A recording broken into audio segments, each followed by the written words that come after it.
오늘날 명실상부한 패권국 미국이 지금의 위치에 오를 수 있었던 이유는 다름 아닌 기축통화 달러가 있었습니다. 하지만 지난 제1차 세계대전 이전까지만 해도 전세계 패권을 거머쥐고 있던 나라는 미국이 아닌 태양이 지지하는 나라 영국이었어요. 또한 세계 각국은 외환거래 혹은 무역거래를 할 때 달러가 아닌 영국의 파운드화를 사용하고 있었죠. 그런데 유럽을 전장으로 약 4년간 이어진 제1차 세계대전 시기 영국을 포함한 유럽 열강들은 막대한 전쟁 비용을 필요로 했고, 당시 세계 경제를 주무르고 있던 영국은 전쟁 물자 생산 및 보급을 위해 과도한 화폐를 발행하기 시작했어요. 영국은 근본이자를 따르고 있었지만 보유한 금에 비해 너무 많은 화폐를 발행하자 금과 화폐의 비율이 깨지게 되면서 파운드화의 가치와 신뢰가 하락하게 되었죠. 그렇게 파운드화는 기축통화의 역할을 할 수 없게 되었고, 영국은 자연스럽게 경제적인 패권을 상실하게 되었지만 대서양 건너 불구경이었던 미국의 경우에는 상황이 좀 달랐습니다. 제조업을 중심으로 유럽의 각종 군수물자를 팔아 영국과 유럽의 금과 자본을 흡수해 당시 전세계 금의 70% 이상을 차지하는 세계 최대의 금 보유국으로 부상하게 되었으니까요. 결국 미국은 달러에 대한 영향력을 키워 폭발적인 경제 성장을 이루게 되었고, 군사적으로나 경제적으로나 유럽을 압도하기 시작하면서 전례 없는 호황기를 누리게 되었으나, 이것도 잠시 패권을 잡은 지 얼마 되지 않았던 미국에는 지금껏 경험해보지 못했던 역사상 최악의 위기가 다가오기 시작하는데, 그렇다면 과연 이 시기 미국에서는 도대체 어떤 일이 벌어졌던 걸까요? 오늘은 이 내용을 한번 이야기해볼까 합니다. 자, 오늘 저와 함께 살펴볼 지식 가이드는 미국이 붕괴할 뻔한 역대급 사건입니다. 지난 1914년부터 1918년까지 이어진 제1차 세계대전, 전쟁이 장기화되면 장기화될수록 영국을 포함한 연합국들은 미국에게 더 많은 의존을 할 수밖에 없었습니다. 전쟁 초기에는 각종 전쟁 무기, 이후에는 식량과 돈까지 전쟁으로 황폐해진 유럽에서 부족한 대부분의 것들을 미국에서 들여왔기 때문이었죠. 그렇게 유럽의 금과 자본을 흡수한 미국은 지금껏 상상할 수도 없었던 경제적 부흥기를 맞이하게 되었는데요. 일단 전쟁 이전까지만 해도 유럽 열강을 대상으로 빚을 갚는 입장이었던 미국은 전쟁 이후 세계 최대의 채권 국가로 변신하게 되었어요. 그리고 이 중심에는 미국의 제조업이 있었죠. 전쟁 기간 동안 유럽의 전쟁 물자를 지원하면서 엄청난 생산 활동이 이루어졌던 미국은 제조업 방면에서 전 세계 42%가 넘는 비중을 기록하는 등 대규모 성장을 이룩하게 되거든요. 게다가 전쟁이 끝난 이후에는 군수 공장이었던 곳들이 미국의 자동차 공장과 산업시설로 되돌아가면서 막대한 양의 상품을 쏟아내기 시작했고, 특히 미국 자동차 시장에서 큰 변화를 불러일으켰습니다. 전쟁 이전 700만 대에 불과했던 자동차의 수가 1920년대에 접어들면서 2300만 대로 늘어났습니다. 이는 지금껏 부자들의 전유물로 여겨지던 자동차의 수요가 급증하면서 미국 산업화의 시작을 알린 철도 산업 이후 미국의 자동차 산업이 본격적으로 활성화되기 시작한 시점이었죠. 또한 자동차 산업에 뒤이어 전기 산업의 활기를 불어넣었던 미국은 밤이 고나지고 사람들이 보다 생산적인 활동을 할 수 있도록 만들었어요. 그 결과 미국은 당시 전 세계 자동차 시장의 80%를 장악하게 되었죠. 그런데 사실 이 시기 미국에는 전 세계를 뒤흔들 엄청난 악재가 다가오고 있었거든요. 그리고 이 악재의 시작은 제1차 세계대전 당시 급격하게 증가했던 생산량을 따라가지 못했던 미국 사람들의 소비량이었죠. 미국은 독보적인 제조업을 중심으로 막대한 양의 물건들을 찍어내고 비옥한 땅에는 다 먹지도 못하는 양의 농산물을 계속해서 재배했어요. 오늘날 우리 입장에서 생각해보면 넘쳐나는 생산품들을 수출해서 이득을 보면 그만 아닌가 싶은 생각이 들 수도 있겠지만, 아무래도 이때 당시 세계 각국은 전쟁이 끝난 직후이다 보니 무언가를 수입할 형편이 되지 않았고 전쟁 피해를 복구하는데 온 힘을 쏟아부어야만 했어요. 그렇게 미국은 내수에서 소화하지 못하는 양의 생산품을 쌓아가기 시작했고, 미국의 자본가들은 이 시기 재건 사업에 몰두하고 있던 영국, 프랑스 등에 투자하면서 막대한 수익을 벌어들이기도 했죠. 이로 인해 미국의 내수 경제 상황은 점점 타들어가기 시작했음에도 표면적으로는 가파른 상승세로 경제가 활성화되는 모습을 보여주었습니다. 이 영향은 사람들이 너도나도 있는 돈 없는 돈을 모두 끌어모아서 주식에 투자하게 했고, 틈만 나면 부동산을 사들이는 현상을 나타나게 했고요. 그렇게 미국의 주식과 부동산 시장은 거대한 투기 시장으로 변질되면서 돈을 때려받기만 하면 경제적으로 이득을 볼 수 있는 구조라는 인식이 형성된과 동시에 실제 가치보다 훨씬 더 많은 비용의 돈이 오가면서 미국 경제에는 커다란 버블이 형성되었습니다. 하지만 이 상황을 인지하지 못한 전 세계는 단순히 미국을 부러워하는 눈으로 바라보기 시작하면서 미국은 가장 안전하고 성장 가능성이 뚜렷한 나라다라는 뉘앙스로 투자금을 밀어넣기도 했거든요. 결국 미국의 월스트리트는 영국의 런던을 넘어 세계 최고의 금융도시로 인식되었고, 미국 사람들은 어떤 사업을 시작하든 간에 성공 기로를 달리는 듯했어요. 이런 영향 덕에 당시 미국에서는 세탁기, 냉장고, 청소기, 라디오 등 공장을 통해 새로운 가전제품들이 쉴 새 없이 쏟아져 나오기도 했고, 그동안 전쟁으로 인해 한동안 소비에 제약이 걸려있던 사람들은 주머니 사정이 넉넉해지자 그동안 사치품으로 여겨지던 물건들을 구입해 나갔죠. 그렇게 미국 국민들의 근본적인 삶의 질이 달라지기 시작하면서 미국에는 새로운 시대가 펼쳐지게 되는데, 이 시대를 우리는 다름 아닌 로링 20s, 즉 광란의 20년대라고 합니다. 이 시기 미국의 경제시장은 국민들의 소득이 증대됨과 동시에 오늘 사고 내일 갚아라 라는 뉘앙스의 슬로건을 걸고 할부결제와 같은 현대식 소비 패턴을 등장시켜 소비를 적극적으로 부추기기 시작했어요. 그 결과 사람들은 미래의 삶보다는 본인이 지금 당장 처해 있는 순간순간을 즐기기 위해 매일 저녁 성대하고 화려한 파티를 열기도 했습니다. 했습니다. 이 시대를 배경으로 만든 영화가 바로 피츠제럴드의 위대한 개츠비이고요. 그리고 이때 파티를 보다 흥겹게 즐기기 위한 사람들의 움직임 덕분에 광란의 20년대에는 예술, 문화산업 등이 급속도로 성장하기도 했는데요. 이때 등장한 음악 장르가 오늘날까지 많은 사람들의 사랑을 받고 있는 재즈와 스윙이죠. 그렇게 사람들은 재즈와 스윙에 심취한 상태로 술을 마시고 심지어 손대면 안 될 것들에 손을 대기도 하면서 말 그대로 흥청망청한 삶을 살았다고 해요. 물론 이 상황을 모든 이들이 달갑게 생각했던 것은 아니었죠. 미국의 보수파 진영에서는 지금 이 상태가 지속되었다간 분명히 사회적인 문제가 발생할 것이라고 생각했고, 참 아이러니하지만 이 모든 상황의 원인이 술에서부터 시작되었다고 여겨지기 시작했어요. 결국 이 광란의 시대에는 술의 제조와 유통을 불법화하는 이른바 금주법이 등장하기도 했거든요. 금주법이 등장함과 동시에 미국 내부에 있던 대부분의 술은 바닥에 버려졌고 길거리 곳곳에서 찾아볼 수 있었던 술집은 문을 닫아야만 했죠. 그러나 이 금주법 대차게 실패해버리고 맙니다. 그래도 뭐 금주법이 시행된 직후인 1921년 당시에는 사람들이 알코올 소비량이 감소하는 듯 했지만 1922년부터는 예전의 평균치로 되돌아왔어요. 그 이유는 사람들이 법을 피해 술을 만들기 시작해 스파기즈라는 무허가 주점에서 술을 판매하기도 하고 밀주를 만들어서 몰래 유통하기도 하고 심지어 병을 핑계로 처방전을 받아 약국에서 술을 받아가는 일이 성행했기 때문이었죠. 그리고 이런 불법적인 행위의 중심에는 오늘날 세계에서 가장 유명한 범죄 조직 마피아가 존재했습니다.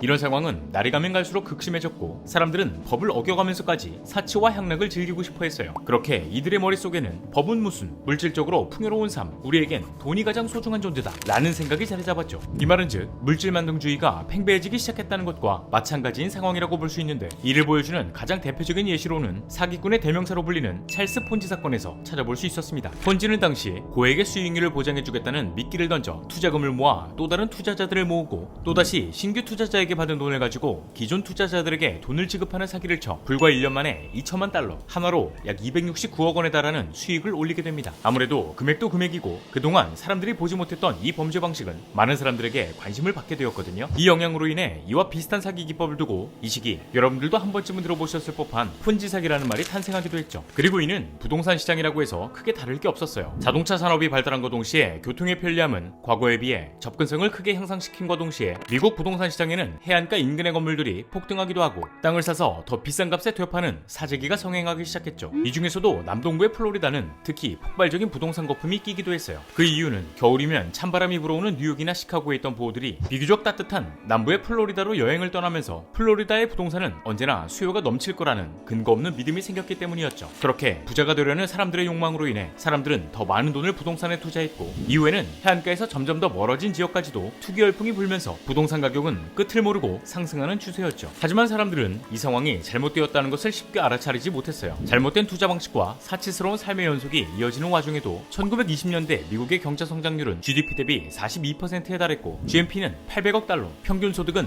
약 1,500달러 상승, 실업률 4% 이하라는 미국 역사상 유례없는 경제 호황을 체감하고 있었기 때문이었죠. 그러다 보니 1929년 3월 미국의 제31대 대통령인 하버트 후보는 대통령 취임 연설에서 이런 말을 남기기도 했거든요. 미국은 현재 최고의 전성기를 누리고 있는 만큼 앞으로도 이 상황은 계속해서 이어질 것입니다. 우리에겐 희망찬 미래만 있을 뿐이죠. 이건 뭐 미국의 경제? 망할 일 없고 무조건 성장할 거라는 확신이 가득 차 있다는 건데, 실제로 1929년 10월 기준 뉴욕 주식시장의 평균치를 나타내는 지수, 즉 다우지수의 누적 상승률은 1920년부터 1929년까지 약 245%에 달했고 1929년 9월에는 381.17포인트라는 미국 역사상 최고점을 달성하기도 했습니다. 이로 인해 미국의 은행에서는 당시 주식이나 부동산에 투자한다고 하면 고객이 가진 돈의 10배를 대출해주기도 했다고 해요. 심지어 사람들은 주식을 사기 위해 돈을 누가 더 많이 빌릴 수 있는지 경쟁할 정도였다고 하죠. 그러나 이 상황은 실물 경제가 성장하지 못한 채 주가만 폭등한 상황인 거잖아요. 게다가 이때 당시 미국 정부는 시장 경제에 간섭하지 않는 것을 원칙으로 하는 이른바 자유방임주의를 따르고 있었기에 시장에 대한 규제와 기업에 대한 평가가 미흡하다는 점을 노린 기업들은 수치를 조작해서 가치를 부풀리는 일도 있었다고 알려져 있죠. 결국 이 시기 미국에서 벌어지고 있던 일들은 또 다른 문제를 발생시키게 되는데요. 먼저 산업이나 농업에서 늘어나는 생산력은 아무런 의미가 없고 노동자만 죽어나는 상황이 벌어지게 되었어요. 이는 곧 빈익빈 부익부, 그러니까 가난한 사람일수록 더욱 가난해지고 재산이 많은 사람일수록 더 큰 부자가 되는 현상을 더욱 극심하게 만들었고요. 이 말은 즉 겉으로 봤을 땐 유례없는 호황을 맞이하면서 너무나 찬란하고 끝없이 번영할 것 같았지만 당시 미국 산업을 견인하고 있던 자동차, 농업, 철강, 건축 분야의 생산력은 수요 하락으로 인해 점점 기울어가면서 소비와 수요의 확대에 한계를 맞이하게 되었고, 결국 과잉 생산은 재고 확대, 생산 축소, 기업 도산과 실업으로 번져 부동산과 주가 변동에 영향을 미치기 시작했죠. 이로 인해 체감할 수 있는 경기보다 너무 앞서가는 주식시장을 두고 비판적으로 바라보는 만평이 줄지어 나오기도 했지만 광란의 20년대를 보내고 있던 미국 사람들은 이런 이야기를 믿지 믿지 않았다고 해요. 내가 지금 잘 살고 있는 것처럼 느껴지고 또 지금껏 경험해보지 못했던 달콤한 인생을 포기하기 싫었던 거죠. 그러나 이상한 조짐을 느낀 해외 투자자들의 생각은 달랐는데요. 이때 해외 투자자들은 거품이 꺼져가는 현상을 그대로 바라만 보고 있을 이들이 아니었고 미국의 주식시장과 부동산 시장의 불안감을 느낀 순간 막대한 투자금을 회수해버렸죠. 그제서야 미국 투자자들은 무언가 잘못되고 있다는 것을 조금씩 알아차리기 시작했어요. 그리고 얼마 지나지 않아 이 불안감이 당시 900만 명이 넘는 투자자들에게 모든 것이 순식간에 사라질 수도 있다는 두려움을 선사하게 되면서 너도나도 자신이 가지고 있던 주식을 팔아치우기 시작했거든요. 순식간에 엄청난 양의 주식들이 일제히 쏟아지게 되면서 381.17포인트라는 역대 최대치를 찍었던 다우지수가 불과 한 달 만에 230.07포인트로 폭락하게 되었죠. 이날이 다름 아닌 1929년 10월 24일 전 세계적인 경제 대공황의 시작을 알린 바로 검은 목요일입니다. 이 검은 목요일에 거래된 주식만 해도 무려 약 1298만 주로 증권거래소 기계조차 감당할 수 없을 만큼의 거래량이 쏟아져 나왔다고 해요. 결국 이 시점을 기준으로 미국의 다우지수는 끝을 모르고 폭락을 거듭해 1933년에는 41.22포인트를 기록하게 되었죠. 이 여파로 미국에서는 하루에 수천 개의 기업들이 증발하기 시작해 대공황 시기 미국에서는 무분별하게 대출해주던 약 9천 개의 은행이 줄도산하게 되면서 미국 내 은행의 3분의 1이 순식간에 증발해버렸고 이후에는 약 10만 개에 달하는 기업이 파산을 하기도 하면서 미국의 실업률은 4%에서 25%로 폭등하게 되었는데요. 실제로 대공황이 시작되었을 무렵에는 실직자의 수가 300만 명으로 나타났지만 1933년에는 1300만 명을 기록하게 되거든요. 이 수치는 노동을 할 수 있는 인구로 계산해봤을 때 4명 중 1명은 실업자가 되었다는 거예요. 우리나라 경제의 최대 위기였던 지난 1997년 IMF 외환위기 당시 국내 회사에서 정리해고부터 퇴출 그리고 파산까지 이어졌을 때의 최대 실업률이 7%였다는 것을 생각해보면 미국 대공황 시기의 상황이 얼마나 심각했는지 느낌이 좀 올 것 같은데 실제로 노동자들은 모두 실업자로 전락해 길거리로 나와 노숙자의 삶을 선택할 수밖에 없었어요. 심지어 주식을 사기 위해 엄청난 돈을 대출로 끌어모았던 투자자들은 이 상황을 받아들이지 못해 스스로 극단적인 선택을 하는 경우가 빈번하게 나타났습니다. 그렇게 주식과 대출로 전 재산을 잃은 사람들이 거리로 나와 자신의 이력을 담은 판지를 목에 걸고 일자리를 구하거나 무료 급식소를 찾는 발걸음은 끊이지 않았고 쓰레기통을 뒤져가면서 끼니를 해결하는 상황에 놓이게 된 결과 이런 상황에 처한 수십만 명에 달하는 노숙자들이 대도시 주변에 모이기 시작하면서 판자촌을 형성하기도 했는데 이들은 당시 대통령의 무능함을 비난하는 의도를 담아 이 판자촌의 이름을 이른바 후보빌이라고 부르기 시작했죠. 결국 사태의 심각성을 느낀 미국 정부는 과거에 발생했던 금융공황에서 벗어나는데 큰 역할을 했던 JP 모건은행에게 도움을 요청하기도 했지만 당시 미국의 경제 규모는 과거와 비교할 수 없을 만큼 커져버렸기에 아무리 미국 최대의 은행이었다고 해도 이 상황을 타개할 방법은 존재하지 않았습니다. 게다가 당시 미국은 세계 경제를 이끌어가고 있던 패권국이었다 보니 미국이 붕괴하기 시작했다는 것은 곧 세계 경제가 붕괴하기 시작했다는 것과 다름없는 상황이었어요. 당시 전 세계는 미국에 대한 수출에 크게 의존하고 있었지만 상황이 넉넉하지 않았던 미국은 수입을 더 줄이기 위해 관세를 인상했고 이 여파로 전 세계가 온통 경제공황에 휩쓸리게 되었는데요. 실제로 미국 대공황의 여파는 영국, 프랑스, 호주 등 전 세계 곳곳에서 앓는 소리가 들려왔고 이 중에서도 특히 미국 자본에 가장 많이 의존하던 독일은 큰 고통을 겪기도 했어요. 독일의 실업자 수만 살펴보더라도 1929년 초중반까지만 해도 80만 명에 불과했던 실업자 수는 1930년 12월에는 이미 300만 명으로 급증했고 바로 다음 해인 1931년 7월에는 550만 명, 1932년 초에는 전체 노동인구의 35%인 600만 명에 달하면서 엄청난 사회 불안을 야기하기도 했죠. 이는 산업 생산 능력을 50% 수준으로 떨어뜨리기도 했고요. 그리고 이 상황을 전 세계로 돌려보면 미국의 대공황 시기 세계 산업 생산력은 38% 감소, 나라와 나라 사이에 거래되던 무역량의 66% 감소라는 기록을 남기면서 이 상황을 어떻게 해결해 나갈지 답이 보이지 않은 채 세계 경제 성장이 둔화하던 그 순간 이런 판세를 뒤집을 난세 영웅이 한 명 등장하게 되는데 바로 미국의 제32대 대통령 프랭클린 루즈벨트입니다. 루즈벨트 대통령은 당선 직후 패닉 상태에 빠져있던 국민들 앞에 나와 우리가 두려워해야 할 유일한 적은 두려움 그 자체이다 라는 말을 남긴 후 대공황을 극복할 근본적인 원인을 찾아내기 시작했어요. 그렇게 나온 해답은 가장 먼저 미국 시장 경제에 잃어버린 신뢰를 회복하는 것이었죠. 그리고 이때 루즈벨트 대통령은 지금까지 미국이 따르고 있던 자유방임주의로는 대공황을 절대 극복할 수 없다고 판단하게 되거든요. 이 상황은 정부의 적극적인 시장 개입만이 해결할 수 있는 문제이고 미국이 가지고 있었던 기존의 자본주의 체계를 뒤엎어버린 뒤 새로운 판으로 다시 시작해야겠다는 생각을 가지고 하나의 정책을 펼치게 되죠.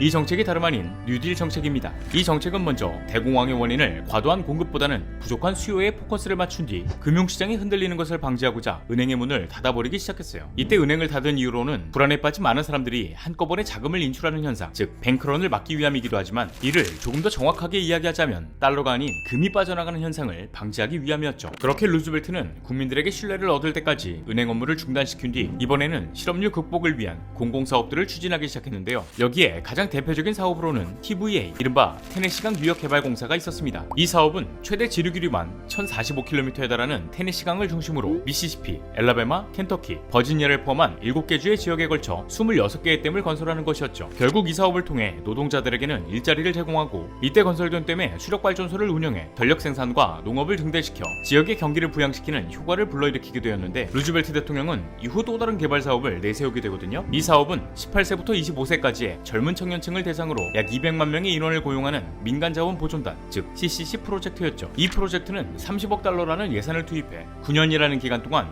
약 30억 그루의 나무를 심어 오늘날 미국 국립공원의 뼈대를 완성시키기도 했는데, 이후에도 도로, 교량, 제방, 공항, 철도 등 국가주도로 진행된 공공사업을 육성시킨 결과 1933년부터 1937년까지 바닥에 주저앉아 있던 미국의 경제가 점점 회복하는 듯한 모습을 보이기 시작했습니다. 이 시기 GDP의 경우에는 5.2%라는 준수한 성장률을 기록하기도 했고, 다양한 공공사업들이 진행됨과 동시에 국민소득과 지출을 높여 내수의 활기를 불어넣었죠. 그렇게 루즈벨트의 뉴딜 정책으로 인해 영원히 헤어나올 수 없을 것 같았던 대공황의 위기에서 벗어나는 듯 싶었지만, 때는 1937년 미국에는 또다시 불황이 찾아오게 됩니다. 이에 가장 큰 이유로 거론되는 것은 경제 회복과 동시에 대규모 공공사업 등으로 인한 재정의 한계에 부딪혔기 때문이었죠. 그렇게 미국의 실업률은 또다시 20%에 육박하는 수치를 기록하게 되었고, 농민들을 끊임없이 괴롭히는 흉년, 그리고 뉴딜 정책을 못마땅히 여기던 미국의 보수파 진영의 비난이 더해져 미국 내부에서는 대공황 속 또 다른 공황이 생겨나게 되었죠. 결국 루즈벨트의 뉴딜 정책은 한계에 다다랐다는 평가와 동시에 앞으로 이 상황을 어떻게 헤쳐나가야 하는지에 대한 확신이 들지 않았던 어느 날, 유럽에서는 국가를 위해서라면 폭력도 사용할 수 있다고 믿는 독재자들이 등장하기 시작했죠. 이때 등장한 이들이 벌인 사건은 미국의 경제, 아니 전 세계가 흘러가는 양상을 순식간에 뒤집어 놓게 되는데, 이 사건이 바로 제2차 세계대전입니다. 여러분들도 잘 아시다시피 이 전쟁은 인류 역사상 가장 많은 인명과 재산 피해가 발생한 전쟁이었어요. 그리고 미국은 제2차 세계대전이 발발했을 당시 고립주의를 선택하면서 중립을 지키려고 했었죠. 물론 중립국에 위치하는 별개로 연합국에게 각종 군수물자와 식량을 파는 것은 잊어먹지 않았거든요. 실제로 이때 미국은 제1차 세계대전에 풀었던 전쟁 물자보다 무려 10배가 넘는 501억 달러 수준의 물자를 풀게 되면서 10년 가까이 지속되었던 지긋지긋한 경제 대공황에서 벗어날 수 있게 되었어요. 심지어 1941년 12월 7일 일본이 정신이 나가버린 채 미국의 진주만을 기습 공습한 사건이 벌어지게 되면서 미국은 고립주의를 깨부순 뒤 1000만 명에 달하는 군인을 유럽과 태평양으로 파견하게 되었고, 미국 내부에서는 위축되어 있던 여러 산업들이 생기를 되찾아 1940년 기준 14.6%에 달했던 미국의 실업률은 전쟁이 끝나갈 무렵 1.2%로 하락해버렸죠. 이 상황은 즉 일을 할 수 있는 사람이 모두 일자리를 가지게 되는 완전 고용을 이뤄낸 순간이었습니다. 이 시점을 기준으로 미국에는 큰 변화의 바람이 불어오기 시작했는데요. 전쟁 이후 오랫동안 대공황을 겪었던 사람들은 이에 대한 후유증으로 주식보다는 원금을 보장받을 수 있는 저축을 선호했고, 혹시 모를 상황에 대비하기 위해 보험에 가입하는 분위기가 형성되었다고 해요. 실제로 이때 당시 저축률을 살펴보게 되면 전쟁 발발 직후였던 1940년 기준 42억 달러에서 전쟁이 끝나갈 무렵이었던 1944년에는 359억 달러로 무려 8.5배나 급증했다고 하죠. 그렇게 전쟁 이후 미국의 성장세는 멈추지 않고 꾸준히 상승하게 되었지만, 미국이 성장하기 이전부터 세계를 주물러왔던 영국, 프랑스와 같은 유럽 열강들은 두 차례의 세계대전으로 모든 것을 잃어버리고 말았습니다. 그동안 어렵게 싸워왔던 국가의 부는 물론 세계 곳곳에 두고 있었던 식민지 또한 순식간에 사라져버렸죠.